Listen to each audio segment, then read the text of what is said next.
नमस्कार दोस्तों, आप सभी का स्वागत है short hand house YouTube channel पर। दोस्तों, हिंदी शॉर्ट हैंड से संबंधित डिक्टेशन प्राप्त करने के लिए आप हमारे चैनल को सब्सक्राइब करें तथा हमारे वीडियोज को लाइक एवं शेयर करें। यह डिक्टेशन जीडी बिष्ट सर की उच्च गति लेखन पुस्तिका से उन्हीं की वॉइस में रहेगी, जिनका आप बार बार अभ्यास कीजिए तथा उसे ट्रांसक्राइब जरूर कीजिए। चलिए, ज़्यादा समय न लेते हुए हम डिक्टेशन स्टार्ट करेंगे। अभ्यास 141, 43 और 45। उपसभापति महोदय, अब कौन सी चीज है जिस पर भारत की सरकार पर दबाव आ रहा है? और अगर सदन का समर्थन है, देश की जनता का समर्थन है, विश्वास प्राप्त है और जब तक मोरारजी भाई के नेतृत्व में देश की बागडोर है, हम और किसी दबाव से झुकने वाले नहीं हैं। मैं और सदन को विश्वास दिलाना चाहता हूं। जहां शक है वहां शक देखना, जहां डेविएशन नहीं है वहां डेविएशन की कल्पना करना, जहां मतैक्य नहीं है वहां मतभेद खोजना। क्षमा कीजिएगा, यह अंतर्राष्ट्रीय नीति के लिए बहुत अच्छी चीज नहीं है। शक की दवा तो हकीम लुकमान के पास भी नहीं थी, मैं भला कहां से लाऊंगा? तो शक संदेह से दूर राष्ट्र के उदात्त हितों के लिए, संरक्षण के लिए वैध विदेश नीति हम आदर्श और यथार्थ के मेल के आधार पर चलाना चाहते हैं। किसी माननीय सदस्य ने ठीक कहा था कि महात्मा गांधी ने कहा कि हम स्वाधीन हो गए और देश गुलाम हैं, तो भारत की स्वाधीनता का कोई अर्थ नहीं है। अभी तक अफ्रीकी जनता गुलामी की जंजीरों में जकड़ी हुई है, उन पर अत्याचार किए जा रहे हैं, रंग भेद के नाम पर उनके ऊपर कहर बर्पा किए जा रहे हैं। पुरानी सरकार भी उनकी मदद कर रही थी, नैतिक मदद कर रही थी, राजनीतिक मदद कर रही थी और थोड़ी सी भौतिक मदद भी कर रही थी। हमने उस मदद को बढ़ाने का फैसला किया है। हमें और आगे जाकर गोरों की सत्ता को समाप्त करने के लिए जो भी करना पड़ेगा हम करने के लिए तैयार हैं। और अगर इससे दुनिया का कोई देश हमसे नाराज होता है तो हमें कोई चिंता नहीं है। अब दबाव का सवाल आता है। उपसभापति महोदय, एक बात मैं कहना चाहूंगा कि भारत और रूस के घनिष्ठ संबंध हैं। कुछ रूस में भी आशंका थी कि नई सरकार बनी है, पता नहीं कौन सी नीति अपनाएगी। हमने रूस के विदेश मंत्री श्री ग्रोमिको को भारत आने का निमंत्रण दिया, उनसे बात की, प्रधानमंत्री जी से उनकी मुलाकात हुई, मैंने उनसे बात की और वह संतुष्ट लौट गए। हम इस मित्रता को बरकरार रखना चाहेंगे, इस बारे में किसी को संदेह नहीं होना चाहिए।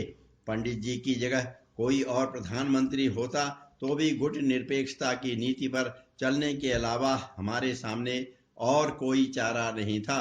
क्या स्वतंत्र होने के बाद भारत किसी गुट में शामिल हो जाता?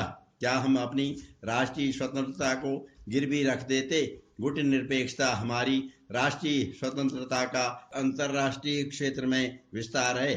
यह ठीक है कि संसार आज दो गुटों में बटा हुआ है, शक्ति के अनेक केंद्र उभर रहे हैं, लेकिन उससे गुट निरपेक्षता की नीति निरर्थक नहीं होती है। यदि हमारे मित्र स्वामी जी चाहते हैं कि हम गुट निरपेक्षता न कहें, उसे आत्मनिर्भरता कहें, वह मुझे क्षमा करें। गुट निरपेक्षता की नीति का आधार है आत्मनिर्भरता। हम किसी गुट में शामिल हो गए, किसी बड़ी ताकत पर निर्भर हो गए तो फिर आत्मनिर्भर कैसे हो सकते हैं?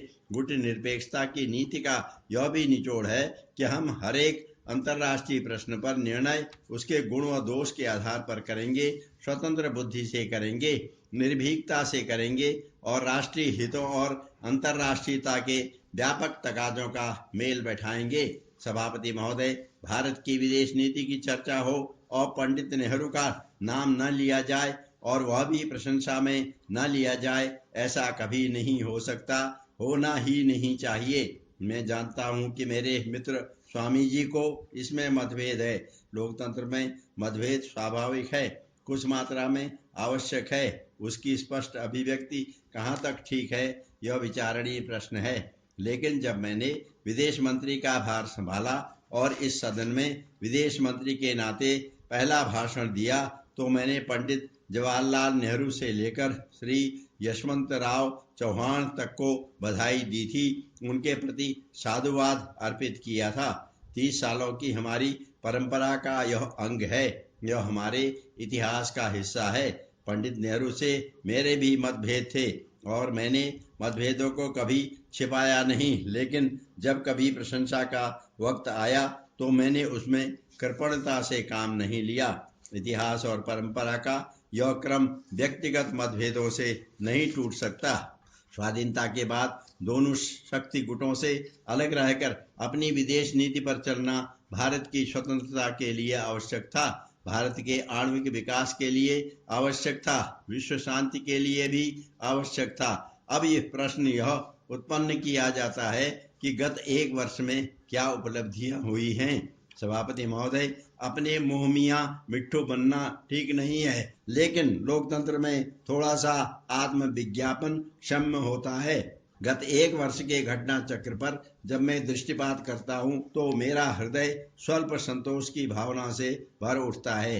विश्व में आज भारत की जो प्रतिष्ठा है उतनी 1962 के बाद कभी नहीं थी। सभी पड़ोसी देशों के साथ आज हमारे संबंध जितने अच्छे हैं उतने आजादी के बाद पहले कभी नहीं थे। अंतर्राष्ट्रीय क्षेत्र में भारत की विश्वसनीयता जितनी आज है उतनी गत 11 वर्षों में कभी नहीं थी। विश्व की सभी राजधानियों में आज यह भरोसा है कि जो भारत कहता है वही करेगा और जो कुछ मन में है वही करेगा और जो कुछ कहेगा वही समझदारी से करेगा। मन, वचन और कर्म में जो अंतर पिछले कुछ वर्षों में पैदा हो गया था, जो न केवल गृह नीति को विग्रह में बदल रहा था बल्कि विदेश नीति की पवित्र धारा को भी दूषित कर रहा था, आज वह दूर हो गया है। आज हमारे पड़ोसी देश आश्वस्त हैं। मित्र देशों के साथ हमारे संबंध अधिक अच्छे हुए हैं और जो देश खिंचे खिंचे रहते थे उन्हें भी निकट लाने में हमें सफलता मिली है। भारत की विदेश नीति का लक्ष्य विश्व शांति, स्थायित्व तथा अंतर्राष्ट्रीय सहयोग में बढ़ावा देना है।